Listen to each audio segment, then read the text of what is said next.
Hello बच्चों, चलिए प्रश्न को पढ़ते हैं। चित्र में दर्शाए गए विभवांतर भी का मान है, हमें बताना है। विकल्प दे रखा है ए, बी, सी और डी, बताना है इनमें से कौन सा विकल्प सही है। तो इस प्रश्न को समझने के लिए सबसे पहले हम प्रश्न की मुख्य अवधारणा को समझेंगे। तो हम यहाँ पे लिखेंगे मुख्य अवधारणा। तो हम देखते हैं सबसे पहले, अगर हमें क्या निकालना है, विभवांतर भी का मान निकालना है।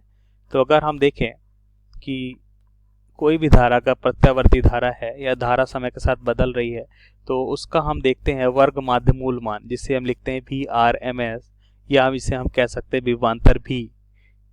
क्योंकि अगर हम इसके साथ हम क्या लगाते हैं, किसी परिपथ में यदि हम विभवमापी लगाते हैं तो वह हमेशा जो विभवांतर का मापन करता है वह VRMS होता है, मतलब वर्ग माध्य मूल मान होता है।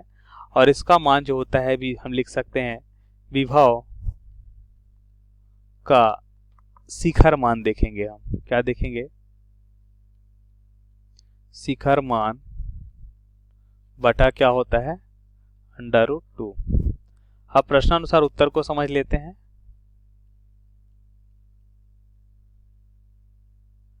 तो हमें यहाँ पे बताना है कि विभवांतर भी का मान। तो अगर हम यहाँ पे क्या लगाते हैं, अगर हम यहाँ पे उपयोग करते हैं विभवमापी, तो विभवमापी जिस मान का मापन करता है वह होता है विभव का वर्ग माध्य मूल मान, मतलब VRMS। अब यहाँ पे देखिए, अगर हम 0 से t/2 समय की बात करें तो यहाँ पे विभव का शिखर मान हमें दे रखा है V0। उसके बाद t/2 से t समय तक कितना हो जाता है, 0 हो जाता है। उसके बाद फिर से देखिए ये चक्र जो है पुनरावृत्ति होती है। अगर पुनरावृत्ति हो रही, इसका मतलब यहाँ पे विभव का शिखर मान कितना है, V0 है। तो हम यहाँ पे देखते हैं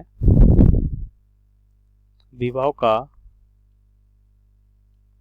शिखर मान कितना है, यहाँ पे V0 है।